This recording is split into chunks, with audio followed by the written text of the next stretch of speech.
দর্শক, কালবেলার নির্বাচনী আয়োজন ভোটের বেলায় স্বাগতম আপনাদের। সম্প্রতি নির্বাচন নিয়ে একটি আলোচনা করেছেন একজন রাজনৈতিক বিশ্লেষক। তিনি শঙ্কা জানিয়েছেন যে শেষ সময়েও জামাতে ইসলামী এবং এনসিপি ভোট বয়কট করতে পারে। সদ্য পদত্যাগী উপদেষ্টা আসিফ মাহমুদ সজীব ভুঁইয়া, যিনি এনসিপির মুখপাত্র হিসেবে দায়িত্ব পালন করছেন, তিনি ইসিতে গিয়ে বলেছেন জনগণের মধ্যে এখনও 12 ফেব্রুয়ারি নির্বাচন হওয়া নিয়ে শঙ্কা রয়েছে। এসব শঙ্কা কিভাবে কাটবে, বা নির্বাচন এত সন্নিকটে আসার পরেও কেন অনিশ্চয়তা কাটছে না, সেসব বিষয় নিয়ে আলোচনা করব আজ। অনুষ্ঠানের পুরোটা সময় জুড়ে আপনাদের সঙ্গে আছি আমি রনি রেজা, এবং আজ আলোচনা করবার জন্য স্টুডিওতে দুজন বিজ্ঞ আলোচক রয়েছেন। আমার ডানে রয়েছেন মঞ্জুরুল আলম পান্না, জ্যেষ্ঠ সাংবাদিক ও রাজনীতি বিশ্লেষক, স্বাগতম আপনাকে। আমার বামে রয়েছেন বিএনপির স্বনির্ভর বিষয়ক সহ সম্পাদক নীলুফার চৌধুরী মনি, স্বাগতম আপনাকে। আমরা মনি আপা, আপনাকে দিয়েই শুরু করতে চাই। যেমনটি বলছিলাম, কয়েকদিন আগে একজন রাজনৈতিক বিশ্লেষক বলেছেন, এরপরে এনসিপির মুখপাত্রের যে বক্তব্য বললাম, এখনও শঙ্কা রয়েছে। এর মধ্যে বড় বড় রাজনৈতিক দলগুলোও কিন্তু একের পর এক অভিযোগ জানিয়ে যাচ্ছে যে লেভেল প্লেইং ফিল্ড নেই, এরপরে আইন শৃঙ্খলা পরিস্থিতি নিয়ন্ত্রণে নেই। সব মিলিয়ে আপনার কি মনে হয়? ধন্যবাদ আপনাকে, যারা শুনছেন আমার শুভেচ্ছা, অভিনন্দন, আমার সহ আলোচককে শুভেচ্ছা, এবং কালবেলার এই প্রোগ্রামকে আমি ওয়েলকাম জানাচ্ছি। যে এই কালবেলা অনেক দিন বেঁচে থাকুক, টিকে থাকুক, সত্যের অনুসন্ধান করুক।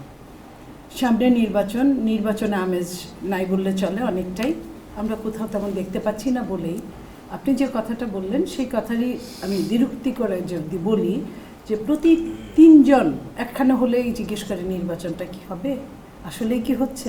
কিংবা আমার সঙ্গে আজকে যিনি আমার সহ আলোচক, ওনার ইউটিউব খুললে তো রীতিমতোই আমরা এইসব দেখি, উনি সহ আরও কিছু ইউটিউবার, তারপরে আরও যারা আছে বাংলাদেশের বিশেষজ্ঞ মহল, এবং খুদ আপনি যেটা বললেন যে সরকার যাদেরকে ধারণ করে, যে দলটাকে, সেই দলের মুখপাত্র, সরকার সবাইকে ধারণ করে, সব রাজনৈতিক দলকে। সরকারের বিশেষ কিছু কথা আছে, যেমন আজকেও সরকার যে কথাটা বলেছেন সরকার প্রধান, যে ইয়াং ছেলেরা অনেকেই আসবে, যেতে পারে। ইয়াংদের বলবে কেন, অন্য দল কেউ ধারণ করতে পারে না, অন্য দলরা তো যেতেই, ইয়াংরাও যেতে পারেন, তিনি এই প্রেডিকশনটা করেছেন। আচ্ছা, তাদেরকে যে ফ্যাসিলিটিসটা দেওয়া হয়েছে তারাও বলেছেন, খুদ তারাও, আমি তাদেরকে নেগেটিভ হিসেবে বলছি না। সেই সাথে আপনার অনেকগুলো দল সন্দিহান প্রকাশ করে, মাঝে মাঝে বিএনপির মতো বড় দলও সন্দিহান প্রকাশ করে যে নির্বাচনটা আসলে সরকার যেভাবে করছে, কিংবা সরকারের কার্যক্রমটা আমরা যদি ধারাবাহিকভাবে সাজাই, নির্বাচনের যে পূর্ব শর্তগুলো যে কয়েকটা আছে, তার মধ্যে অন্যতম পূর্ব শর্ত আইন শৃঙ্খলা রক্ষাকারী বাহিনীর নির্বাচনের হয়ে কাজ করে, এবং নির্বাচন পুরোটাই কিন্তু প্রশাসনের উপর নির্ভরশীল। প্রশাসন ছাড়া নির্বাচন যন্ত্র চলতে পারে, অনেকগুলো যন্ত্রের মধ্যে প্রশাসন অন্যতম। সেইখানে প্রশাসন যন্ত্র পুরানা লোক দিয়ে দ্বারা নিয়ন্ত্রিত, এবং তারাই সবখানে আছে। আইন শৃঙ্খলা রক্ষাকারী বাহিনী ট্রমাটাইজ, তাদের ট্রমা থেকে উদ্ধার করার জন্য, নির্বাচনের জন্য তাদেরকে যুগোপযোগী মানে যোগ্য করে তোলার জন্য সরকারের কোনো ভূমিকা এখানে কাজ করে নেই। এবং সবচেয়ে গুরুত্বপূর্ণ আরেকটা যেটা আছে, সেটা হলো নির্বাচনের আগে যে অস্ত্রগুলো, বৈধ অস্ত্র থানায় জমা রাখা এবং অবৈধ অস্ত্র বের করা, দুটার কোনোটাই হয় নাই। অবৈধ অস্ত্র উদ্ধারে অভিযান চলছে নিয়মিত, কিছু কিছু উদ্ধার হচ্ছে, এবং আজকে হচ্ছে, আমি শেষ করি একটু যদি সময় দেন। এটার বাইরে 1/3 অস্ত্র আপনার রয়ে গেছে, সরকারি অস্ত্র, থানার অস্ত্র ব্যাহত হয়েছে। সেই ব্যাহত হওয়া অস্ত্রগুলো 1/3 আপনার এখনো খুঁজে পাওয়া যায় নাই। লক্ষ লক্ষ গোলাবারুদ খুঁজে পাওয়া যায় নাই। 401 জন সন্ত্রাস বাহিনী, অস্ত্রধারী, যারা অস্ত্র পরিচালনা করতে পারে খুব সূক্ষ্মভাবে, তারা ঢাকা সহ, রাজধানী সহ সারা বাংলাদেশে অবাধ বিচরণ করছে। আপনার শত শত জেল থেকে পলাতক আসামিরা ফেরার হয়ে গেছে। সেই ফেরার আসামিরা যারা সবচেয়ে বেশি টেরর, তারা কেউ জয়েন করে নাই, জেলখানায় ফিরে যায় নাই। যারা ফিরে গেছে তারা নর্মাল মামলার বা কিছু, সরকারের মদদে এই আসামিদের মধ্যে শীর্ষ সন্ত্রাসীদেরকে ছেড়ে দেওয়া হয়েছে। এই যে অস্ত্র, ইলিগ্যাল অস্ত্র, যেভাবে ইলিগ্যাল অস্ত্র বের হচ্ছে সেটাকে বের হওয়া বলে না। তারপরে আপনার বৈধ অস্ত্র জমা দেওয়া হয়নি, তার উপর সরকার ঘোষণা দিয়েছে পারলে এই 2500-3000 প্রার্থী চাইলেই তারা অস্ত্র চেয়ে আবেদন করতে পারবে। এবং আবেদন করার সাথে সাথেই তো এটা তড়িৎ গতিতে তাকে দেওয়া হবে, যার কোনো প্রশিক্ষণ নাই, কিচ্ছু নাই, হঠাৎ করে সে পেয়ে যাবে। এই যে অস্ত্রের ঝনঝনানি, এর উপর নির্বাচন কিভাবে কতটা গ্রহণযোগ্যভাবে চলতে পারে, ইতিমধ্যেই বিভিন্ন দল থেকে এরকম ঘোষণা দিয়েছে যে নির্বাচনে কেউ যদি সন্ত্রাসী করার জন্য আসে তাহলে যেন মায়ের কাছে, স্ত্রীর কাছ থেকে বিদায় নিয়ে আসে। এই যে বলাটার অর্থটা কি? এই ভীতটা, সন্ত্রস্তটা সমস্ত বাংলাদেশে ছড়িয়ে দিচ্ছে। এই ভীতিটা তো দিচ্ছে সন্ত্রাসী কার্যক্রম যারা করতে চাইবে তাদের জন্য, যেটাই হোক না কেন, আপনি যখন এই সন্ত্রাসীদের জন্য যখন কোনো এই ধরনের বাক্য থ্রো করে, তখন সন্ত্রাসীরা ভয় পায় না, সন্ত্রাসীরা মনে করে ডু অর ডাই। সাধারণ যারা ভোটার তারা ভয় পায় যে ওখানে ওই ঘটনাটা ঘটতে পারে, আশ্বস্ত হয়, তো আমরা যাব না। আমরা এই আলোচনা শুনবো। মঞ্জুরুল আলম পান্না, মনি আপা যেমনটি বলছিলেন যে এখনো বেহাত হওয়া অস্ত্র রয়ে গেছে, যদিও সরকার অনেক চেষ্টা করেছে বা অভিযান চালাচ্ছে আমরা দেখছি, এর বাইরেও স্বরাষ্ট্র উপদেষ্টা যে কথা বলেছেন যে নতুন প্রার্থীরা চাইলে আবেদন করতে পারবেন, তার পরিপ্রেক্ষিতে মনি আপা যেটা বললেন, যদিও সেভাবে কিন্তু এখনো পর্যন্ত কোনো অস্ত্র লাইসেন্স দেওয়া হয়নি নতুন করে, সার্বিকভাবে আপনার কি মনে হয়? এবং আপনার ইউটিউবের কথাও আপা উল্লেখ করেছেন যে আপনি বারবারই বলছেন যে নির্বাচন নিয়ে শঙ্কা রয়েছে, হচ্ছে কিনা, আপনি যদি একটু বলতেন। প্রথম কথা হচ্ছে, যতবার নির্বাচন নিয়ে শঙ্কা প্রকাশ করি ততবার আবারও জেলে যাওয়ার একটা আশঙ্কা থাকে। তার কারণ প্রধান উপদেষ্টা প্রেস সচিব মিস্টার শফিকুল আলম বলে রেখেছেন, যারা নির্বাচন নিয়ে সংশয় শঙ্কা প্রকাশ করবে তাদেরকে নজরদারিতে রাখা হচ্ছে। নজরদারি শব্দটা তো নেগেটিভ অর্থেই আমরা ধরি। হ্যাঁ, নজরদারিতে মানে কি? গোয়েন্দা সংস্থা নজরদারি রাখছে, পুলিশ নজরদারিতে রাখছে, শঙ্কা প্রকাশ করলেই আমাদের আটক করা হতে পারে। আটক তো এর আগে করেছে। এখন বিষয় হচ্ছে কি, যারা শঙ্কা প্রকাশ করছেন, জামাত নেতারা, এনসিপি নেতারা, আসিফ মাহমুদ, সজীব ভুঁইয়া থেকে শুরু করে অনেকেই নির্বাচন হবে কিনা 12 ফেব্রুয়ারি শঙ্কা এর মধ্যে প্রকাশ করেছে, তাদেরকে কি আটক করা হয়েছে? তাদেরকে কি নজরদারিতে রাখা হয়েছে? আমি এই প্রশ্নটা রেখে আপনার কথা উত্তর দিচ্ছি। বিষয়টা হচ্ছে যে আপনি অস্ত্র উদ্ধারের কথা বলছেন। দেখুন, আপনি নিজে বলেছেন যে অভিযান চালাচ্ছে। এই যে যতগুলো অভিযান পরিচালিত হয়েছে, operation devil hunt 1, operation devil hunt phase 2, তাতে কাদেরকে আটক করা হয়েছে? আপনি শুনেছেন এই পর্যন্ত চিহ্নিত কোনো সন্ত্রাসীকে আটক করা হয়েছে? আপনি শুনেছেন কিনা? হলেও আমরা জানি না মানে বিষয়গুলো হয়তো এমন কাউকে আটক করা হয়েছে যেগুলো ওরকম চোখে পড়ার মতো কেউ না, কিন্তু আটক করা হচ্ছে কাদের? আওয়ামী লীগের নেতা কর্মীদের। আওয়ামী লীগের রাজনৈতিক কার্যক্রম নিষিদ্ধ, সব ঠিক আছে। আওয়ামী লীগের সন্ত্রাসী থাকলে অবশ্যই তাদেরকে আটক করা হবে, অবশ্যই আমরা মেনে নেব। কিন্তু সেখানে যদি উদ্দেশ্যটাই থাকে যে না, এই অপারেশনগুলোর নামে আওয়ামী লীগের নেতা কর্মীদের আটক করা হবে, সেটা তো কোনো অভিযান নয়। অপরাধী যাদের বিরুদ্ধে মামলা রয়েছে তাদের তো আটক করবেই, অবশ্যই করবে। কিন্তু আটক করা হচ্ছে সেই অপরাধী কয়জন আর নিরীহ নেতা কর্মী কয়জন? আচ্ছা, আমি তো জেল ফেরত একজন মানুষ দেখেছিলাম যে ওর মধ্যে কতজন প্রকৃত সন্ত্রাসী, কাদেরকে ধরা হচ্ছে। ছোট ছোট শিশুদের, 18 বছরের নিচে 16-17 বছরের শিশুদের আটক করা হচ্ছে। আটক করে আওয়ামী লীগের নেতা কর্মী হিসেবে ট্যাগ দিয়ে কারাগারে প্রেরণ করা হচ্ছে আদালতের মাধ্যমে। আদালতে শো করা হচ্ছে কোনো শিশুর আইডি কার্ড না। এইটা যদি বলেন তাহলে তো এই অভিযোগের পাশাপাশি আমরা অভিযোগটি এইভাবে পাচ্ছি যে রাজনৈতিক নেতাদের তত্ত্বাবধানে এগুলো হচ্ছে, বিএনপির লোকজন ধরিয়ে দিচ্ছে। আচ্ছা, আপনি বলুন তো, চাঁদাবাজ এই যে 17 মাস ধরে চাঁদাবাজি চলেছে, বিএনপির বিরুদ্ধে তো অভিযোগ রয়েছেই, এবং বাস্তবতা এটি অভিযোগ শুধু নয়। অবশ্যই বিএনপির মধ্যকার তৃণমূলের নেতাকর্মী হোক বা অন্য কোথাও হোক, তারা চাঁদাবাজি করছে। জামায়াতের যে কেউ করছে না এটা হরফ করে বলা যাবে না। আওয়ামী লীগ তো আর করছে না, এখন তো মাঠে আওয়ামী লীগ নেই। আওয়ামী লীগের অনেকে বিএনপিতে ঢুকে গেছে। আচ্ছা, ঢুকেছে, কিন্তু আমার কথা হচ্ছে যে এই চাঁদাবাজদের আটকের বিষয়ে তারেক রহমান অনেক আগে থেকে বলে আসছেন। আমার দলের বিরুদ্ধে, তার ভাষায় আমি বলছি যে বিএনপির কোনো কেউ যদি চাঁদাবাজিতে জড়িত থাকে তাদেরকে আটক করুন, আমরা প্রশাসনকে হেল্প করব। অদ্ভুত একটা বিষয়, প্রশাসন হেল্প করে না, মানে প্রশাসন চাঁদাবাজ ধরে না।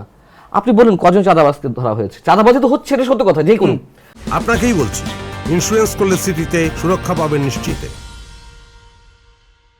আচ্ছা, আওয়ামী লীগ যদিও করে, চাঁদাবাজি আটক হয়েছে, কেন আটক করা হয়নি? সব ম্যাটিকুলাস ডিজাইন হচ্ছে। না, আটক করলে তো আবার জামিন দিয়ে দেওয়া হয়। জামাত চায় না। যেমন যদি বলি হাদিকে গুলি করলো যে ছেলেটা, সে কিন্তু তার কিছুদিন আগে চাঁদাবাজির অভিযোগে অস্ত্র সহ জামিন পেয়েছে, আবার পরে আবার জামিন দিয়ে দেওয়া হয়েছে। আমি যেটা বলতে চাই, আমি সংক্ষেপে বলি, সেটা হচ্ছে যে সন্ত্রাসী বাদ দিলাম, চাঁদাবাজির তো মাত্রা ছাড়িয়ে গেছে 17 মাসে। কজন চাঁদাবাজকে আটক করা হয়েছে? আটক করা হয়নি। ওই যে বললাম ম্যাটিকুলাস ডিজাইনের অংশ। বিএনপি যেখানে নিজে চাইছে যে চাঁদাবাজদের আটক করা হোক, তাও করে না। কেন করে না? এই কারণে বিএনপির যে ভাবমূর্তি সেটাতে ধস নামুক। বিএনপি নেতাকর্মীরা কিন্তু বলছে যে আটক করা হোক, প্রশাসন করে না। সেই জায়গা থেকে প্রশাসন কয়জন সন্ত্রাসীকে আটক করেছে? আর সবচেয়ে বড় কথা, অস্ত্রের বিষয়ে আলোচনা করছিলেন। থানা লুট করা অস্ত্রগুলো কোথায়, কয়টি আসলে আটক করা হয়েছে? যা আমরা শুনছি সব তো গভর্নমেন্টের প্রেস রিলিজ অনুযায়ী, আসলে কতটি অস্ত্র উদ্ধার করা হয়েছে? আচ্ছা, ধরে নিলাম যে 2/3 অস্ত্র উদ্ধার করা হয়েছে, যে অস্ত্রগুলো লুট করা হয়েছিল। আসিম মাহমুদ সজীব ভুঁইয়া যে মাস কয়েক আগে বললেন যে তাদের সশস্ত্র বিপ্লবের প্রস্তুতি ছিল 5 আগস্ট যদি শেখ হাসিনা সরকারের পতন না ঘটতো। তো সশস্ত্র বিপ্লব তো নিরস্ত্র হাতে করা যায় না, তাদের অস্ত্রের যোগান ছিল। সেই অস্ত্রগুলো কোথায়? কেউ জবাবদিহিতা চায় না কেন? হয়তো প্রয়োজন হলে তখন আসতো দেশের বাইরে থেকে, প্রয়োজন হয়নি। আমরা আপনাকে আবার শুনবো। নীলুফার চৌধুরী মনি, ত্রয়োদশ জাতীয় সংসদ নির্বাচন উপলক্ষে 12 ফেব্রুয়ারির আগ পর্যন্ত ছাত্র সংসদ নির্বাচন সহ সমস্ত নির্বাচন স্থগিত করা হয়েছে। আলোচনা এরই মধ্যে ছড়িয়েছে যে এই পর্যন্ত যতগুলো ছাত্র সংসদ নির্বাচন হয়েছে, একটিতেও বিএনপি সমর্থিত প্যানেল বা ছাত্র সংগঠনগুলো জয় পায়নি, কারণে এটি বন্ধ করা হয়েছে। অর্থাৎ এই অভিযোগের পাশাপাশি কিন্তু বিএনপির দিকে সরকারের যে আনুগত্য সেটি কিন্তু প্রকাশ পায় কিনা, আপনার কি মনে হয়? দেখেন, এখানে সরকারের আনুগত্যের কি আছে? সরকার কোথায় আনুগত্য প্রকাশ করলো? বরং সরকারের যদি আনুগত্য থাকতো, বিএনপি কোথাও না কোথাও তো পেতো। তাহলে তো ডিজাইন অফ মেটিকুলাস, যেটা পান্না ভাই বললেন, আমি যদি এটা ধারাবাহিকতায় বলি, আমি যদি বলি যে ভোটটা আপনি যেখানেই দেন, ভোট এক জায়গায় যাবে, এরকমও তো হতে পারে না? তা আমাকে কিন্তু, আমি মাঠে নেমেছি খরগোশ ও কচ্ছপের দৌড়ের মতো। আমি কচ্ছপ যদি আমার প্রতিদ্বন্দ্বী হয়, আমি মনে করি বিএনপির একজন কর্মী হিসেবে এই কথাটা বলছি বিএনপির সমস্ত নেতাদের উদ্দেশ্যে, কচ্ছপেরকেও কিন্তু প্রতিদ্বন্দ্বী মনে করা উচিত, প্রতিযোগী মনে করা উচিত, এবং সিরিয়াসলি। এবং ওই পয়েন্টগুলো আমাদের ছোটোখাটো ব্যর্থতা থেকে আমরা যে জিনিসগুলো আমরা পাই, যেটা অনেক রকম অনিয়ম আছে। আজকেও যখন কথা বলছি, এখানে দেখলাম ইতিমধ্যেই কারো বাসা থেকে কিন্তু ব্যালটের পেপারগুলো পাওয়া যাচ্ছে। এটা কিসের আলামত? এর আগেও কিন্তু আমরা নীলক্ষেতে ব্যালট পেয়েছিলাম, আমরা সেটা নিয়ে কথা বলেছিলাম, ওইখানে কথাটা স্থগিত হয়ে গিয়েছিল। কথা তো উল্টা কেউ কথা বলেই নেই। যারা আমরা যে 2-1 কথা বলছিলাম, আমাদের 70s জেনারেশন উদ্ধার হয়েছে। আপনি কি ইন্ডিকেট করতে চান? আমি অবশ্যই এটাকে ভীষণভাবে অ্যালার্মিং হিসেবে মনে করছি, যে এখান থেকে অ্যালার্ট হওয়ার বিকল্প কিছু হতে পারে না। কিন্তু আমি তো এখানে আরো আশান্বিত হই যে সরকার এত কঠোর যে গোপন ব্যালট যেখানে আছে সেখান থেকে উদ্ধার করে নিয়ে আসছে। বলে না 10 দিন চোরের 1 দিন সাধুর। তার মানে একটা বাসা মানে কিন্তু একটা জায়গা থেকেই এটা ঘটনাটা ঘটছে না, একটা সিমটম পাওয়া গেছে। আমি আপনাকে যদি আরো প্রুফ দেখাই, 2008-এর নির্বাচন, যেই দিন নির্বাচন ছিল, সম্ভবত ডিসেম্বরে নির্বাচন ছিল, নির্বাচনের ঠিক একদিন আগে বিএনপির দেশনেত্রী বেগম খালেদা জিয়ার অফিসের সামনে 2টা ব্যালট বাক্স পাওয়া গেছে, যেটা ফুল ব্যালটে বাক্সের মধ্যে নৌকার ভোট ছিল। সেইখানে সেটা নিয়ে অনেক কথা হয়েছে। তার মানে এটাও কিন্তু একটা সিমটম ছিল। আর কোথাও না, বিএনপি অফিসের সামনে 2টা বাক্স পাওয়া গেল, সেখানে নৌকার সিল ছিল। তাহলে সেই সিল সহ ভরা পরের দিন যে ডিজাইনটা চালু হয়েছে, সেটাও কিন্তু মেটিকুলাস ডিজাইন, সেটা স্থূল মেটিকুলাস ডিজাইন ছিল। আর এখনকার যে ডিজাইন, এটা হলো কি এআই এর যুগ, ডিজাইনটাও এআই এর মতোই হচ্ছে। সেই জায়গায় আমি মনে করি সাধারণ আমার মতো মেধা, আমি সবচেয়ে কম মেধার মানুষ মনে করি এইসব মেধা দিয়ে নির্বাচনে দাঁড়ানো এগুলো ঠিক না। মেধাবী হতে হবে, নইলে মেধাবী আইনে ব্যবহার করতে হবে। বিএনপিকে এই জায়গায় আপনি কততম স্থানে রাখবেন? আমি বিএনপিকে এই জায়গায় আমি স্থান দিতে চাই না, পারি না। আমি চেষ্টা করি, খুব চেষ্টা করি, তো পারেন আমার না। ভালো লাগতো জি। যদি দিতে পারতাম। জি, ধন্যবাদ আপনাকে। মঞ্জুরুল আলম পান্না, আপনার দেওয়া একটি ফেসবুক পোস্টকে আমি উল্লেখ করতে চাই। আপনি লিখেছেন যে 12 ফেব্রুয়ারি সামনে রেখে টুপি বিক্রি বেড়ে গেছে। আপনি স্যাটায়ার করে লিখেছেন, কিন্তু এটারই একটা অর্থ তো আছেই। আমরা দেখি নির্বাচন সামনে করে যে প্রার্থীদের মধ্যে যে প্রকাশ ধর্মপ্রবণ হয়ে ওঠা। এটাকে আপনি এইভাবে লিখছেন কেন? যে কোনো জঘন্য জিনিস তো, আপনি ধর্মকে যে কোনো কাজে ব্যবহার করা, মিস ইউজ করা, আমি তো ব্যবহার বলবো না, এটা মিস ইউজ করা। ধর্ম একান্ত আমার ব্যক্তিগত বিষয়। তার মানে আমি বলছি না আমি নামাজ পড়ি কিন্তু বাইরে টুপি পরা যাবে না, পাঞ্জাবি পরা যাবে না, বা মনিয়াপা নামাজ পড়েন তিনি বাইরে মাথায় ঘোমটা দিতে পারবেন না, আমি সেটা বলছি না। আমি বলছি যেটি বিশেষ উদ্দেশ্যে যদি এটি করা হয় তাহলে তো অবশ্যই সেটি প্রশ্নবিদ্ধ। আমি নামাজ পড়ি, আমি বাইরে টুপি পরছি না, কিন্তু আমি হঠাৎ করে টুপি পরা শুরু করলাম। আমি তো নাম দাগিয়ে বলতে পারবো কারা কারা টুপি পরা শুরু করেছেন। গত 1 সপ্তাহ 2 সপ্তাহ আগেও এদের মাথায় টুপি কেন, স্যুট টাইপ প্যান্ট পরে চলেছে, জিন্স পরে চলেছে। সময় লাগে? হ্যাঁ, হেদায়েত পেতে কি সময় লাগে? মন ঘুরতে সময় লাগে? না, হেদায়েত পেতে সময় লাগে না, তবে নির্বাচন এলেই লেবাস চেঞ্জ হতে সময় লাগে না। আচ্ছা, ঠিক আছে। এখন বিষয় হচ্ছে যে এগুলো আমরা কোনো কোনো দলের প্রধান নেতা বা নেত্রী থেকে শুরু করে এই চর্চা আমরা এখনো পর্যন্ত দেখছি, যেটা জঘন্য জঘন্য মানুষের ধর্মানুভূতিকে আঘাত করে, ধর্মের লেবাস ধারণ করে যদি নেতা সাজার চেষ্টা করা হয়, এর চেয়ে জঘন্য জিনিস আর নাই। এবং এই বিষয়ে আপনার আমি এই প্রশ্নটা নিয়ে একটু মনি আপাকে শুনে আসি, তারপর আপনার কাছে আসবো। মনি আপা, এই যে ধর্মকে ব্যবহার করা, এটাকে যদি বলি, স্বাভাবিকভাবে একটি উদাহরণ সামনে চলে আসে এই গুগল সার্চ দিলেও। কয়েকদিন আগে আপনাদের বিএনপির যে সালাউদ্দিন আহমেদ, উনি একটি ইমাম সমাবেশে গিয়ে বলেছিলেন যে তারেক রহমান হচ্ছেন বাংলাদেশের প্রধান ইমাম, হ্যাঁ, জাতীয় ইমাম। এটা আসলে কিন্তু এটা খুব দুঃখজনক, এটা ভীষণ দুঃখজনক যে যিনি বলেছেন উনিও শিক্ষিত লোক, যাদের উদ্দেশ্যে বলেছেন ওনারাও শিক্ষিত। আপনি যেই কথাটা তুললেন আপনিও শিক্ষিত। ইমাম অর্থ হচ্ছে নেতা। নেতা হিসেবে সালাউদ্দিন সাহেব, আমি আরবিতে অনেক কিছুই কিন্তু আমরা ইংরেজিতে বলি, লাইক এই টেবিলটা কিন্তু বাংলা শব্দ না, চেয়ারটা কিন্তু বাংলা শব্দ না, এই কাপটা কিন্তু বাংলা শব্দ না, মগ বাংলা শব্দ। সো এই জায়গাগুলোতে আরবি শব্দও অনেক কিছু এই দেশে চালু আছে। সেইখানে উনি একটা শাব্দিক অর্থ বুঝাইছে যে তারেক রহমান তো এই দেশের নেতা। কথা যদি বলি, কিছু শব্দ আমাদের এই সংস্কৃতি শব্দের সঙ্গে বিদেশি অনেক শব্দ ব্যবহার হতে হতে আমাদের স্থান নিয়ে নিয়েছে। যেমন আপনি কেদারা বললে অধিকাংশ মানুষ চিনবে না, চেয়ার বললেই চিনবে। সেক্ষেত্রে ইমাম বললে কি শোনায়, কি বোঝায়, এখানে আমি আপনাকে একটা কথা বলি, শোনেন। সালাউদ্দিন ভাইয়ের বক্তৃতাগুলো যদি আপনি ফলো করেন, দেখেন উনি কিন্তু খুব চিকন ভাবে একটু দুষ্টামি করেন, এটা করতেই পারে জাতির সাথে। উনি জাস্ট ওই শব্দটা, এটা একদিন দুই দিন বললে না, একদিন দুই দিন বলতে বলতে এটা চালু হয়ে যায়। ইমামকে এতদিন শুধুমাত্র ইমাম বলতে কেউ অর্থও বুঝে না, ইমাম মানে নামাজ পড়ায় এটাই বুঝে। ইমাম শুধু নামাজ পড়ান না, ইমাম কিন্তু নেতা আরবিতে। তো সেইখানে উনি এটাকে চালু করার জন্য এটাকে ওই ব্যবহারটা করেছেন।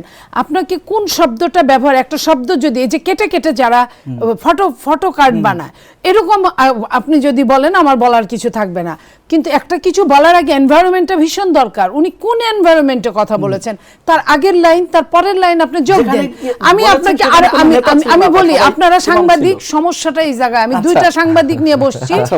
আপনার মনে আছে যে স্বরাষ্ট্রমন্ত্রী থাকা অবস্থায় আলতাফ চৌধুরী সাহেব, তার একটা মাত্র ছেলে, একটা মেয়ে, ছেলেটা পানিতে ডুবে মারা গেছে।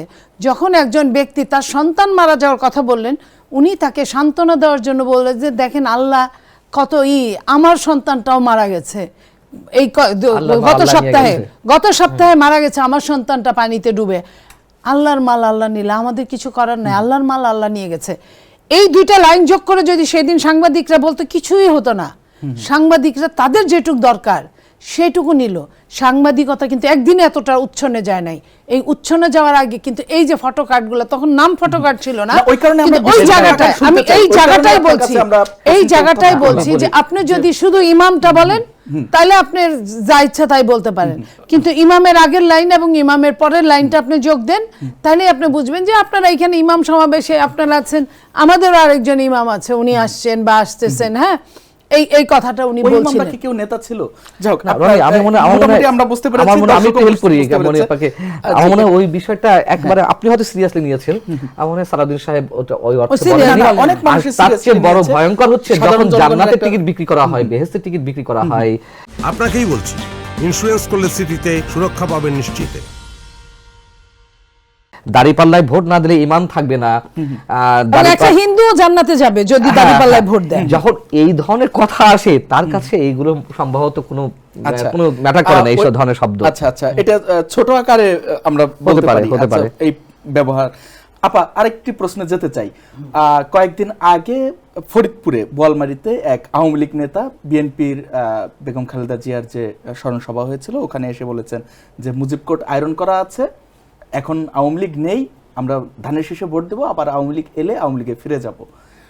দল চেঞ্জ করতে পারে, সেটা একটা সাধারণ ঘটনা, কিন্তু এইভাবে যারা আওয়ামী লীগে ফিরে যাবে এইটা প্রকাশ্যে বলে এসে বিএনপিতে মানে ধানের শীষে ভোট দিচ্ছে বা ধানের শীষের সঙ্গে মিলে কাজ করছে, স্বাভাবিকভাবে একটি প্রশ্ন সামনে আসে না যে আমি গোপন আমি যে আঘাত এটা হয়ে গেছে কিনা? আমি বলি, এটা হচ্ছে রাজনৈতিক দেউলিয়াপানার সবচেয়ে নিম্ন স্তরের জায়গার কথা বললেন আপনি। সে যেই হোক না কেন, এটা চরম দেউলিয়াপানার যারা নিয়ে কাজ করে। আপনি যদি নিয়ে কাজ করার কথা বলেন, আমি আরেকটা শোতে এই কথাটা বলেছি, আপনি হাদির কথা মনে করেন। হাদি শহীদ হয়েছে কার গুলিতে? তার সাথে যে ছিল তার গুলিতে, আমরা যেটা দেখেছি, মানে মোটা দাগে। হ্যাঁ। সেই ছেলেটা কে ছিল? মোটা দাগে আওয়ামী লীগ করা, আওয়ামী লীগ ঘরানার একজন ছিল। সে গুপ্ত টুপ্ত যেটাই আমি বলি না কেন, মোটা দাগের কথাটা আমি বলছি। তাহলে হাদি জেনে বুঝে এই কাজটা করেছে, নিয়েছিল। এরকম প্রত্যেকটা দলে, জামাত কয়টা মামলা করেছে সারা বাংলাদেশে আওয়ামী লীগের নামে? করে নাই। তারা কিন্তু ফু দিয়ে ঘুরে বেড়াচ্ছে এবং আওয়ামী লীগের বাড়িতে বাজার পাঠাচ্ছে। মামলা বাণিজ্য দরকার বলি, ছিল না জামাতের। আওয়ামী লীগের বাড়িতে বাণিজ্য কেন করতে হবে? অরিজিনাল মামলা যখন না হয় তখনই ওটা বাণিজ্য হয়ে যায়। আচ্ছা, অরিজিনাল মামলা যদি আপনার উপর আমি খড়গ তুলছি, আপনি এটার প্রতিশোধ না চাইতে পারেন, আপনি বিচার চাবেন না? তো বিচার যখন আপনি চান নাই, আপনার এতগুলো লোক মার্ডার হয়েছে, এতগুলো লোকরে আপনার আত্মপক্ষ সমর্থনের সুযোগ ছাড়া ফাঁসিতে ঝুলানো হয়েছে, আপনি বিচার চান নাই। তাহলে আপনি বিচার না চাই কি করছেন? আপনি বাজার পাঠাইছেন, আপনি রাইতে থাকার ব্যবস্থা করে দিছেন। কিসের জন্য? শুধুমাত্র একটা ভোটের জন্য। তাহলে আজকে ভোটের রাজনীতিতে নেতাদেরকে কোন জায়গায় নিয়ে দাঁড় করাইছে? ওই নেতারা তো সেই নেতা, প্রয়োজনে যখন মার্কাটা যখন দেখছে যে আমি আমার মার্কায় দাঁড়াইলে আমি পাস করব না, আমার মানুষে ভোট দিবে না, তখন কিন্তু সে মার্কাটাকেও চেঞ্জ করে নিজের দলকে ভ্যানিশ করে দিয়ে আরেকটা দলে জয়েন করে ফেলছে। আরেকটা দল আমি আপনারা আমি আমি strategy দিয়েছে। আমার কথা বলছি না, এটা সবখানের জন্য আমি বলছি, সবার জন্য। কোনটা পক্ষে গেল, যখন আমি বাংলাদেশ নিয়ে কথা বলবো তখন কিন্তু আমি বাংলাদেশের একজন নাগরিক হিসেবে কথা বলবো। আমি মানুষের নৈতিক স্খলনটা কতটা নিচু পর্যায়ে চলে গেছে ওই জায়গাটার কথা বলছি। তো যারা শুধুমাত্র সস্তা দুটা ভোট পাওয়ার জন্য এই কাজগুলো করে, আপনি ধরেছেন বিএনপির ওইখানে ওই কথাটায়। বিএনপি বলেন আর জামাত বলেন আর এনসিপি বলেন, আওয়ামী লীগের একটা হিসেব আছে, আওয়ামী লীগ তার হিসেবের বাইরে ভোট দিবে না, এটা মনে রাখেন। তবে হ্যাঁ, কিছু ভোট, ওই যে আপনি বাজার পাঠাইছেন, ওই যে আপনি অ্যারেস্ট করায় দেন না, আপনার রাইতে ঘুমাইতে দিয়েছেন, আপনার হসপিটালে, আপনার অফিস রুমে, আপনার গুডাউনে, আপনার বাড়িতে, আপনার পুকুর সব মিলে পাড়ে, একটু ডুবার ভাগাভাগি নালায় হয়েছে আর কি। আপনি যে তার ঘুমানোর ব্যবস্থা করে দিয়েছেন, ওটার জন্য সে আপনাকে ওই টাইমটার জন্য ভোট জি, দিতে পারে। ধন্যবাদ আপনাকে। আমরা একটু পান্না ভাই শুনি, আওয়ামী লীগে তাহলে শেষ পর্যন্ত কি বিএনপির ঘাড়েই ভর করলো, না ভাগ করে জামাতকেও কিছু দিবে, আওয়ামী লীগ শুনুন, বিএনপিকে এটা কিছু এটা দিবে? এখনো নিশ্চিত করে বলা যাচ্ছে না। আচ্ছা। নিশ্চিত করে বলা যাচ্ছে না যে আওয়ামী লীগের ভোটাররা ভোট দিতে যাবে কিনা যাবে। তবে এক ধরনের চ্যালেঞ্জ জামাত নিয়েছে, বা সরকারের পক্ষ থেকে নেওয়া হয়েছে কিনা আমি জানি না, যে টার্গেট করা হবে কোন জায়গা থেকে ভোটার বের হচ্ছে না, কোন বাড়ি থেকে ভোটাররা মানে ভোট দিতে যাচ্ছে না। যদি এটি হয়ে থাকে এটা জঘন্য হবে। আর আওয়ামী লীগের ভোট কার পক্ষে যাবে আমি জানি না। তবে এটা সত্য কথা, আওয়ামী লীগের ভোটের উপরে অনেক কিছু নির্ভর করছে। তখন আওয়ামী লীগের ভোটাররা ভোট দিতে না গেলে একদিকে যেমন এটি কাস্টিং এর রেশিওতে অনেক কিছু আমাদের সামনে উঠে আসবে, আন্তর্জাতিক পরিমণ্ডলে এটি প্রশ্নবিদ্ধ হবে, মাত্র এত শতাংশ ভোটার এর উপস্থিতিতে ভোট হয়েছে, সেটির গ্রহণযোগ্যতা নিয়ে প্রশ্ন উঠবে। আবার যদি আওয়ামী লীগ ভোট কেন্দ্রে যায়, সেই ভোটগুলো কোথায় গিয়ে পড়ছে সেটিও কিন্তু একটা হিসেবের বিষয়। আচ্ছা শুনুন, আমি না সত্যি কথা বলি যে এই যে নির্বাচনটা হতে যাচ্ছে, ডক্টর ইউনূসের ভাষা ঐতিহাসিক নির্বাচন, ঐতিহাসিক নির্বাচন অবশ্যই বিভিন্ন দিক থেকে, মানে এত অগোছালো, আওয়ামী লীগ একতরফাভাবে নির্বাচন করেছে বিএনপিকে ছাড়া, তারপরে এত অগোছালো বিষয় আমরা দেখিনি কোথাও। যেমন অস্ত্র উদ্ধার, যেমন এই যে আপনার এই যে গণভোট, আবার ভোট একসাথে, অস্ত্র জমা দেওয়া, অস্ত্র এটা জমা দেওয়া। 6 মাস আচ্ছা, আগে। গণভোট হচ্ছে, গণভোটের ব্যালট পেপার 1 মাস আগে পাঠানো হবে কেন আপনার জেলা প্রশাসকের ট্রেজারিতে? সাধারণ ভোটের ব্যালট পেপার যখন আগের রাত্রে পৌঁছানো হয়, সেখানে 1 মাস আগে গণভোটের ভোটার ব্যালট পেপার পাঠানো হচ্ছে। এটা ফাজলামো শুরু হয়েছে, তামাশা শুরু হয়েছে। যাতে সিল মেরে আগেই ওই যে খালেদা জিয়ার অফিসের সামনে যেমন হয়েছিল খুব স্বাভাবিক ভরে রাখতে পারে। এখন আজ গণভোটের হয়েছে। পক্ষে তো সরকার নিজেই প্রচারণা চালাচ্ছে, তাহলে এইগুলো করার কি কারণ আছে? না, আমি দ্বিতীয়ত হচ্ছে নারী, দ্বিতীয়ত আমি point বলি। শেষ করেন। দ্বিতীয়ত হচ্ছে নারী প্রার্থীর যে সংখ্যা মাত্র 4.26% সম্ভবত, মানে ইতিহাসের সবচেয়ে নিম্ন পর্যায়ে সংখ্যা দিক থেকে। 3.53। আচ্ছা, মনিয়াপা একজন নারী নেতা, রাজনৈতিক নেতৃত্ব, তিনি যদিও সংরক্ষিত আসনে মহিলা এমপি, মানে ছিলেন, এমপি ছিলেন। আমি বলছিলাম মহিলা এমপি মানেই সব একেবারে অযোগ্যদের দেওয়া হয়ে থাকে, তা না, নিশ্চয় তার মধ্যে যোগ্যতম আছে। মনিয়াপা একটা ডিস্ট্রিক্ট কমিটির, বিএনপির মতন একটা দলের তিনি আহ্বায়কের দায়িত্ব পালন করছেন। সো তার তো যোগ্যতা আছে কন্টেস্ট করে জিতে আসার, আমি মনে করি। আচ্ছা, জিতে আসুক আর না আসুক, কন্টেস্টের যোগ্যতা তো আছে, এটুকু তো আমরা বিশ্বাস করি। ইতিহাসে প্রথমবারের মতন সর্বোচ্চ কম সংখ্যক নারীকে প্রার্থী করা হয়েছে, যেখানে 51% পুরুষ ভোটার হচ্ছে, নারী ভোটার আমার মনে হয় বেশি। আচ্ছা, এসব জায়গাতে ঐতিহাসিক, এখন ঐতিহাসিক 6.5 কোটি ভোটার। হ্যাঁ, তো এই যে ব্যালট পেপারের কথা আপনি বললেন, যে পোস্টাল ব্যালট পেপার পাওয়া গেছে জামাতের কোনো নেতার বাড়িতে, যেখানে গুনাগুনি হচ্ছে, সামাজিক যোগাযোগ মাধ্যমে ভাইরাল হয়েছে। এই নির্বাচন নিয়ে আমার আসলে বিন্দুমাত্র কোনো আগ্রহ নেই, তবে আমার যেখানে উদ্বেগ উৎকণ্ঠা, এই নির্বাচনকে কেন্দ্র করে কি হতে যাচ্ছে। ভারতের সেনাপ্রধান একটি কথা বলেছেন, আপনি খেয়াল করেছেন কিনা জানি না। ভারতে সেনাবাহিনীর বার্ষিক সম্মেলনে এক সাংবাদিকের প্রশ্ন ছিল সেদেশের সেনাপ্রধান উপেন্দ্র দ্বিবেদীর কাছে, যে পাকিস্তান বাংলাদেশের সঙ্গে যে সখ্যতা, যে অবস্থা পৌঁছেছে, তাতে করে আপনাদের অবজারভেশন কি, মানে সেনাবাহিনীর। এর মধ্যে আবার পাকিস্তান থেকে অস্ত্র বলছে, যুদ্ধ বিমান কেনার কথা হচ্ছে। ওখানে অনেকগুলো কথা বলেছেন ভারতের সেনাপ্রধান। তিনি বলেছেন যে বাংলাদেশের সশস্ত্র বাহিনী 3 বাহিনীর সাথে নিয়মিত যোগাযোগ রয়েছে, ইত্যাদি রয়েছে, অনেক কিছু বলেছেন। তার মধ্যে একটা কথা বলেছেন, এই যে নির্বাচন হতে যাচ্ছে সেটিকে কেন্দ্র করে বাংলাদেশ কোন দিকে যাচ্ছে আমরা খেয়াল রাখছি। বিষয়টা কি, এটির মধ্য দিয়ে 4-5 মাসের মধ্যে কোনো লক্ষ্যে যাচ্ছে বাংলাদেশ, নাকি 4-5 বছরের জন্য যাচ্ছে? এটার মধ্যে দিয়ে উনি কি বোঝাতে চেয়েছেন?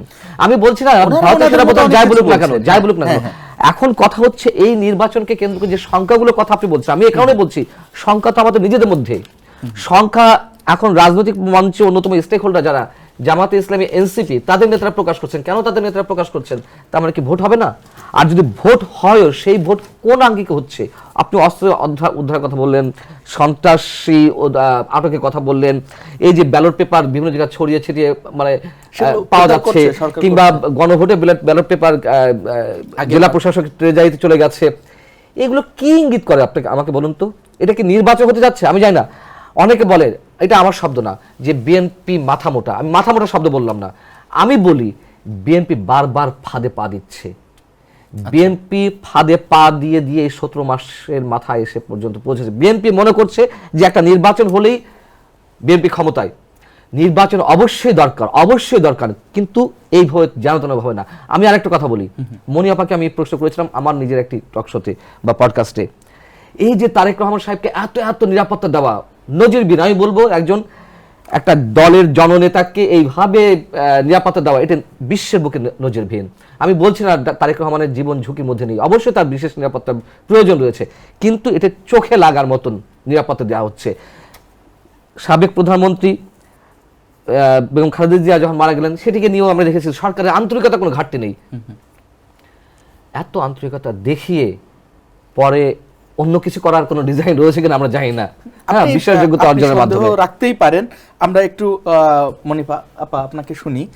এই যে নানা সময়ে ছাত্রলীগের মধ্যে যে শিবিরের কর্মীরা গুপ্ত অবস্থায় ছিল, এটি নিয়ে আপনি অনেক কথা বলেছেন, এবং আপনি এও বলেছেন যে এই যে ছাত্রলীগের সময় যে অপকর্মগুলো ঘটেছে সেগুলো এই গুপ্ত শিবিররাই করেছে। তাহলে ছাত্রলীগের অপকর্মকে নরমালাইজ করা হয় কিনা এই বক্তব্যের মধ্যে দিয়ে? দেখেন, ছাত্রলীগ যে ধোয়া তুলসী পাতা ছিল তা না, না। তারা লুটপাটে ব্যস্ত ছিল। আচ্ছা, তারা বড় বড় কাজগুলো করেছে এবং তাদেরকে বায়াস্ট বড় করা বড় হয়েছে, অপরাধ আরো আরো আরো অপরাধকে উৎসাহ দিয়েছে। কারণ উৎসাহ না দিলে তো আওয়ামী লীগকে ধ্বংস করা যাবে না, বেশি বেশি খারাপ কাজের উৎসাহ না দিলে করা যাবে না। তো সেইখানে তারা বড় বড় কাজগুলো করেছে। আমি বলবো না যে ছাত্রলীগের দোষ ছিল না, ছাত্রলীগের অনেক দোষ ছিল। আপনাকেই বলছি, ইন্স্যুরেন্স করলে সিটিতে সুরক্ষা পাবেন নিশ্চিতে। ছাত্রলীগ অনেক অপকর্ম করেছে, যুবলীগ অনেক অপকর্ম করেছে। একটা যুবলীগের নেতা হাজার হাজার কোটি টাকার মালিক। তো এই যে জিনিসগুলো শেখ হাসিনা নিজেই যখন বলেছিলেন যে আমার পিওনিরই তো 400 কোটি টাকা, সে হেলিকপ্টার ছাড়া চলে না। তো এইখান থেকে প্রমাণ পাওয়া যায়, একটা মেয়েরা যখন ভাত রান্না করে সব ভাতের চাপ দেয় না, একটা ভাতে চাপ দিলেই বোঝা যায় হয়েছে কিনা। তো এই জায়গাটায় আমি বলবো যে এইখান থেকে, ইতিহাস থেকে আমরা শিক্ষা নিচ্ছি না। পরের যে সরকারটা আসলো, যে এই সরকারটা আসলে বিনা ভোটের সরকার, অনির্বাচিত সরকার এবং অরাজনৈতিক সরকার, তার কাছ থেকে আমরা আরও অনেক ভালো ভালো কিছু আশা করছিলাম। কিন্তু সরকারের ছত্রছায়ায় কি অনেক কিছু হয় নাই? সরকারের ছত্রছায়ায় কি অনেক আওয়ামী লীগের দেশ ছেড়ে পালানোর সুযোগ পায় নাই? সরকারের ছত্রছায়ায় কি টাকা পয়সা লেনদেন বিদেশে আবারও পাচার হয় নাই? হচ্ছে না? সব কিছুই এই দেশের সিস্টেম যদি আমরা চেঞ্জ না করি, আমরা শুধু বলতেই থাকবো, আমাদের কোনো লাভ হবে না। না, যেই যাবে লঙ্কায় সেই রাবণ হয়ে গুপ্ত যাবে। রাজনীতি নিয়ে যদি বলি, তাহলে এখনো অনেকেই বলে যে এখন বিএনপির মধ্যেও অনেকে গুপ্ত অবস্থায় আছে। হ্যাঁ, এটা আমি এটা আপনি কি মনে আমি করেন? শুধু বিএনপি না, আমি একটা রাজনৈতিক একটা টক শোতে বাম রাজনীতির একজনকে, একটা ছেলে সম্পর্কে বললাম যে ওই ছেলেটাকে আমার ভালো লাগে, তাদের যে ছাত্র রাজনীতি করে এখনো। তো উনি ওই দিন কিছু বললেন না, তার মাস 2-3 পরে বললো যে ওই ছেলেটাকে আপনি বলছিলেন না ভালো লাগে, আমরা সন্দেহ করি সেও গুপ্ত রাজনীতি করে। এবং গুপ্ত রাজনীতির একটা প্লাস কি জানেন, প্লাস বা মাইনাস যেটা বলি, সেটা হলো তারা যে পর্যন্ত স্বীকার না করবে, আপনি বা আমি সন্দেহ করতে পারি, কিন্তু আমরা তো থাকবে না, বলতে পারি না যে তুমি তাই। যে কারণে আমাদের অনেক কিছু, এই যে বললেন না যে বিএনপির মাথা মোটা, উনি ওনার জায়গা থেকে, পান্না ভাই বলেছেন, উনি ওনার জায়গা থেকে বলতেই পারেন। বাট এটাও তো কারণ হতে পারে যে মাথাটা অন্যখানে মাথা ব্যথা, আচ্ছা, এই ওষুধে কাজ হচ্ছে না। না এইটা যদি হয়ে থাকে, আমার প্রশ্ন হচ্ছে যে বিএনপির মধ্যে যদি গুপ্ত থেকে থাকে, আওয়ামী হতে পারে। লীগের সঙ্গে ছিল, এটা ধরতে না পারা কি রাজনৈতিক ব্যর্থতা হিসেবে দেখেন কিনা? এত বড় দল, শোনেন, এই ব্যর্থতা যুগে যুগে পৃথিবীতে আপনার গোয়েন্দা ছাড়া অনেক কিছুই হয় না, কিন্তু এটা অপগোয়েন্দা, শুধু গোয়েন্দা না, অপগোয়েন্দা, এটা বহুকাল যাবতী এটা হয়ে আসছে। আমরা 24-এ জানতে পেরেছি, বলেছে তাই জানতে পেরেছি, আমরা সন্দেহ করেছি, বাট বলেছে, স্বীকার করেছে। পরবর্তীতে তারা নির্বাচন করেছে, তারা বিভিন্ন জায়গায় ইলেকশন করেছে, তারা অন্যান্য দল করেছে, আমরা জানতে পেরেছি তাদের পদপদবি ছিল। যাদের পদপদবি ছিল না, আমরা কিন্তু এখনও সেখানে অন্ধকারে আছি।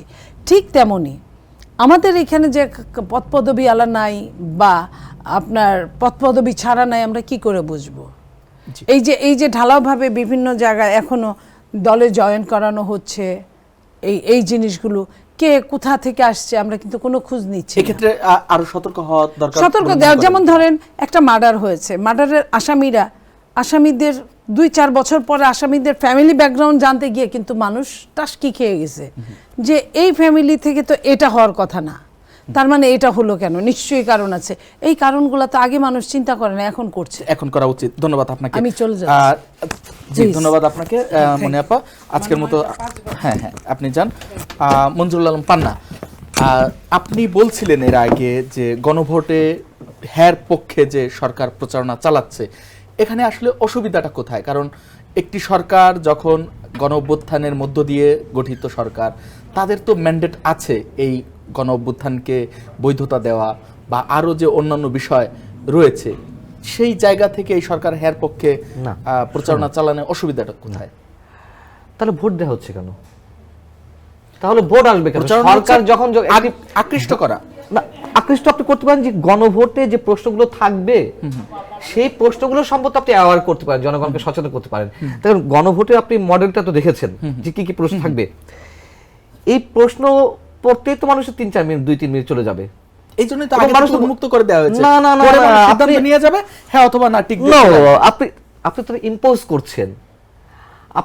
এটির প্রচারণা চালাবে রাজনৈতিক দলগুলো, কারা আসলে এর পক্ষে কারা আসলে পক্ষে না। যেমন রাজনৈতিক দলগুলো তারা বলছে হয় ধানের শেষে ভোট দাও, না হলে মানে কেউ বলছে ধানের শেষের পক্ষে, কেউ বলছে দাঁড়িপাল্লার পক্ষে, যার যা মত করে পক্ষে মানে পক্ষে বা বিপক্ষে প্রচারণা বলবে। চালাচ্ছে, কিন্তু হ্যাঁ। গভর্নমেন্ট বলার কোনো এখতিয়ার রাখে না কোনোভাবেই। গভর্নমেন্ট সচেতনতা বৃদ্ধি করতে পারে যে গণভোটের বিষয়টি আপনি সিরিয়াসলি নিন, আপনি এতে ভোট দেওয়ার বা কিংবা মতামত জানানোর অধিকার অবশ্যই আপনার, আপনি কোনটা বেছে নেবেন এই বিষয়গুলো হচ্ছে এই। সেখানে দ্বিকক্ষ বিশিষ্ট হবে কিনা আইনসভা, সেখানে প্রধানমন্ত্রীর মেয়াদ কতদিন থাকবে ইত্যাদি আরো অনেক প্রশ্ন, সেইগুলো সম্বন্ধে সাধারণ মানুষ কোনো আইডিয়া আছে কিনা বা এই জিনিসগুলো কি সেটা নিয়ে প্রচার চালাতে পারে। আসুন বিষয় হচ্ছে কি, এটা তো একেবারে আমি বলছিলাম যে এইবারে নির্বাচন নিয়ে কোনো মাথা ব্যথা নেই, কিন্তু আমাকে ভাবতে হচ্ছে বা আমাকে ভাবাচ্ছে যে কি হতে যাচ্ছে এই নির্বাচন কেন্দ্র করে। প্রধান উপদেষ্টা ডক্টর মোহাম্মদ ইউনূস আপনি যেমন বললেন যে সরকার পারে কিনা, সরকার পারে যে বিশেষ কোনো দলের পক্ষে কথা বলতে, যে অমুকে জিতে আসবে তমুকে জিতে আসবে। আজকে আপনি আমি কন্টেস্ট্যান্ট, প্রতিযোগী আমরা, এইখানে যদি কেউ বিশেষভাবে বলে যার বিশেষ ভূমিকা রয়েছে যে রনি তো জিতে আসবে, রনির প্রতি আমার আস্থা আছে, তো সেটা কি পার্সিয়ালিটি হয়ে গেল না? আপনি যখন ডক্টর মোহাম্মদ ইউনূস সাহেব তিনি বলছেন যে তরুণদের একটি দল হয়েছে, তার মানে এনসিপি সবাই জানে, তাদের মধ্যে অনেকেই জিতে আসবে। এনসিপির যারা প্রার্থী এটি অনেকেই বলেন যে ইউনিয়ন পরিষদের মেম্বার হওয়ার যোগ্যতা রাখে না। আমি বলছি না যে তারা, আমি বলছি যে অনেকে বলে, আমি মনে করি তাদের এমপি হওয়ার বলতেই যোগ্যতা, পারে, না না, তারা আমি নানা বলছি কথা আমি বলতেই বলছি পারে। তাদের এমপি হওয়ার যোগ্যতা আছে। তা আমি আর ডক্টর মোহাম্মদ ইউনূস তো এক কথা নয়। তিনি যখন বলছেন যে তরুণদের দলে অনেকেই এমপি হয়ে আসবেন বা জিতে আসতে পারেন নিশ্চিত, কেন তিনি এই কথা বলবেন? জি, তিনি বলতে পারতেন সব দলের অনেক যোগ্য প্রার্থী আছে, তার মধ্যে তরুণরাও যোগ্য, এভাবে বলতে পারতেন। কিন্তু সরকার যেখানে নির্দলীয়, এই সরকার অধীনে যখন নির্বাচন হয় তাকে থাকতে হবে নিরপেক্ষ। এমনিতে কথিত আছে যে এনসিপি হচ্ছে ডক্টর মোহাম্মদ ইউনূসের দল। জি, আর অনেক আপনি কথাই এভাবে বাজারে বলছেন। আছে, আমরা সেসব নিয়ে আলোচনা করব। আপনি বলছিলেন যে সরকার একটি নতুন দলের পক্ষে কথা বলছেন, সরকার প্রধানের একটি বক্তব্য আপনি উদ্ধৃত করেছেন। এরই মধ্যে কিন্তু এই দলটির পক্ষ থেকেও, এনসিপির পক্ষ থেকেও লেভেল প্লেইং ফিল্ড নিয়ে শঙ্কার কথা জানানো হয়েছে। আপনি যদি একটু কোনো পরামর্শ দিতেন যে আসলে এই অল্প সময়ের মধ্যে লেভেল প্লেইং ফিল্ড কিভাবে নিশ্চিত করা সম্ভব? আচ্ছা, লেভেল প্লেইং ফিল্ড নেই এই কথা কে বলছে? জামাত বলছে, জামাত বলেছে, এনসিপি বলছে, বিএনপির পক্ষ আচ্ছা, থেকে কোন থেকে বলা হচ্ছে? হ্যাঁ, এখন তো এটি তো মানে আক্রমণের ভাষা তাদের। আচ্ছা, লেভেল প্লেইং ফিল্ড নেই এটি আমি একদিক থেকে, যেটা আমি একটু আগে বললাম যে তারেক রহমানের যে নিরাপত্তা ব্যবস্থা, ভিভিআইপি প্রোটোকল দেওয়া হচ্ছে, এটি নিয়ে প্রশ্ন থাকতেই পারে, তবে সেটি সহনীয় মাত্রায় নামিয়ে আনা উচিত। তবে অবশ্যই তার নিরাপত্তা ব্যবস্থার তো প্রয়োজনীয়তা রয়েছে। এই জায়গাটি ছাড়া আর কি নেই? এখন লেভেল প্লেইং ফিল্ড যদি মানে লেভেল প্লেইং ফিল্ড নেই এই কথা যদি জামাত এনসিপি বলে, বরং তাদেরকে উদ্দেশ্য করে অন্য অন্য দলে বলা উচিত। আমরা দেখছি ফ্রম দ্য বিগিনিং প্রধান উপদেষ্টা কোনো সংকটে পড়লেই তিনটি দলকে তারা তিনি ডাকেন, জামাত, এনসিপি এবং বিএনপি। এনসিপি তো কয়েকদিন আগ পর্যন্ত রেজিস্ট্রেশন বিহীন একটি রাজনৈতিক দল ছিল, তাই না? কিন্তু জনগুরুত্ব তো তাদের 5 আগস্টের পরে ছিল। আরে ছিল, যখন রাজনৈতিক দল গঠন করেছে তখন তার থাকা উচিত না? আচ্ছা, যারা ওই আন্দোলনে নেতৃত্ব দিয়েছে তাদের প্রতি মানুষের একটা আকর্ষণ থাকতেই পারে, গণমাধ্যমও তাদের নিয়ে আলোচনা করতেই পারে, কিন্তু আপনি যখন মাঠে এসেছেন একটা রাজনৈতিক দল হিসেবে, তখন কেন আপনাকে বিশেষ প্রায়োরিটি আমি দেব? লেভেল প্লেইং ফিল্ড তাহলে কোথায় থাকে? এবং কিছু হলেই তারা তো দাবি দেওয়া এখনো জানাচ্ছে।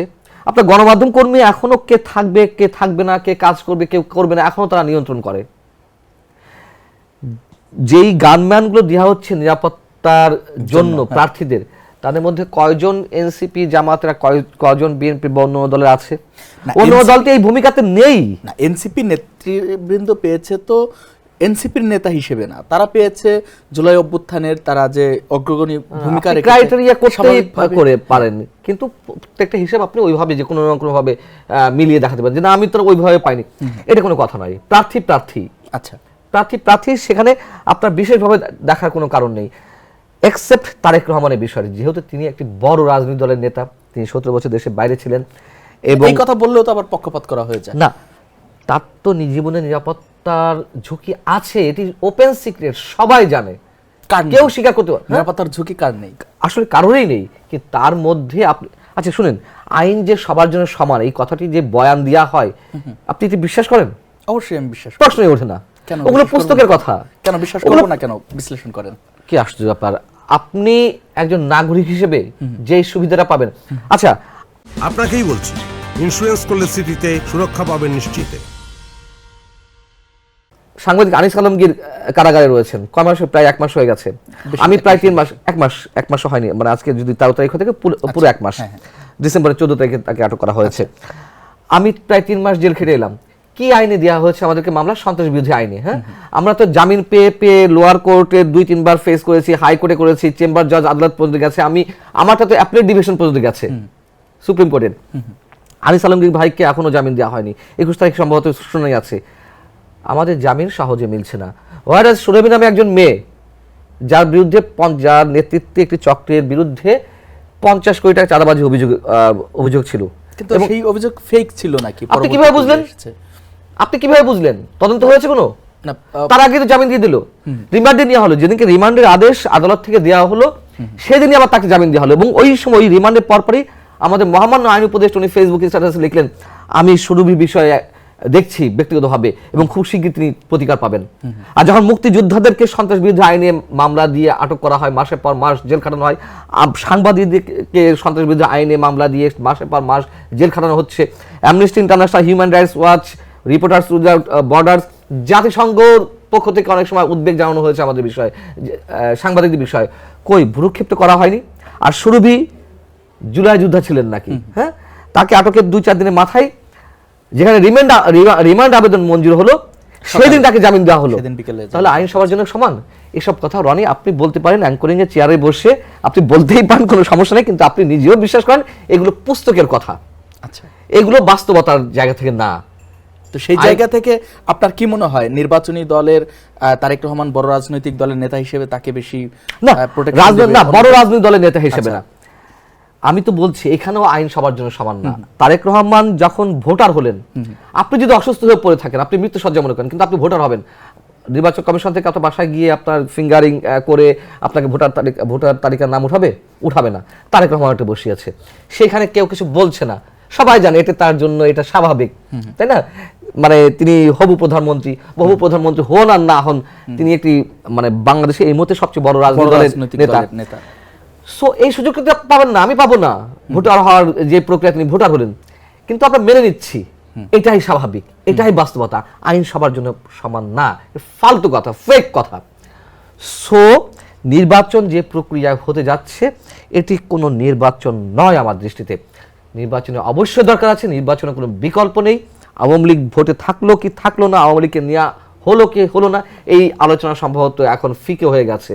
কিন্তু কথা হচ্ছে, যেটিও হচ্ছে নির্বাচন, সেটিও একটু আইনসিদ্ধভাবে করুন, সেটিও একটু লেভেল প্লেইং ফিল্ডের যে ধোয়া তোলা হয়েছে ওইসব দিকে না তাকিয়ে, যেখানে প্রার্থীদের কোনো ধরনের কোনো নিরাপত্তা নেই, একের পর এক মানুষ হত্যাকাণ্ডের শিকার হচ্ছে। গত কয়েকদিনে 8-10 দিনে 7 থেকে 8টি আলোচিত হত্যাকাণ্ড ঘটেছে।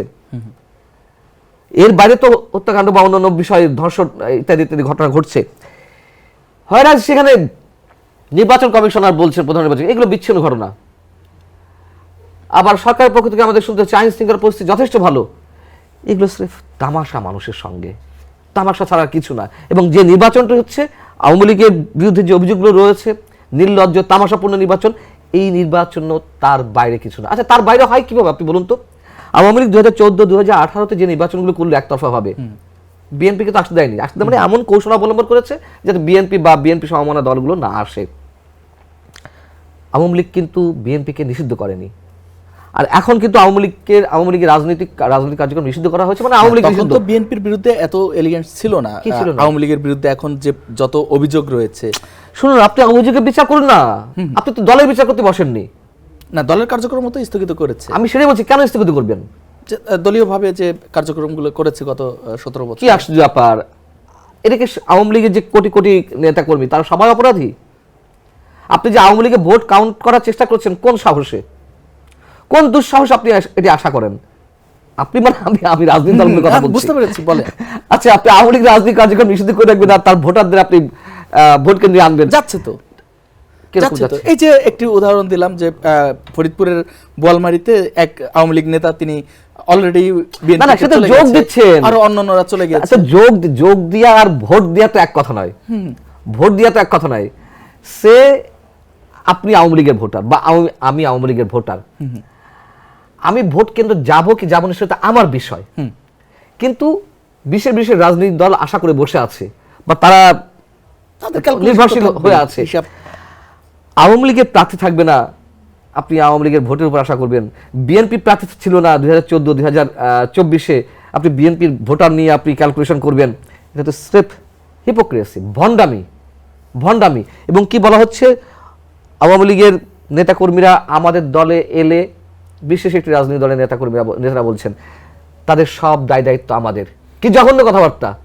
সব দলই বলছে এটা, বিএনপি, জামাত, তার মানে আপনি আওয়ামী লীগকে কোণঠাসা করবেন, আপনি আওয়ামী লীগের নেতাকর্মীদের বিরুদ্ধে ঢালাওভাবে মামলা দিবেন, আপনি তাদেরকে বাইরে থাকতে দেবেন না, আপনি তাদের উপরে স্টিম রোলার চালাবেন, আবার ভোটের রাজনীতি আপনি তাদেরকে নিয়ে বগলে নিচে নিয়ে আসবেন। এটা হয় না, এটা হওয়ার বিষয় না, সির্ফ তামাশা চলছে, আর কিছু না। জি, ধন্যবাদ আপনাকে। আমরা আজকের মতো শেষ করছি। দর্শক, ধন্যবাদ জানাই আপনাদেরও এতক্ষণ সঙ্গে থাকবার জন্য। আজকের মতো শেষ করছি। আগামীকাল দেখা হবে একই সময়, নতুন কোনো অতিথি নিয়ে আলোচনা হবে, নতুন কোনো বিষয়ে। সঙ্গে থাকুন।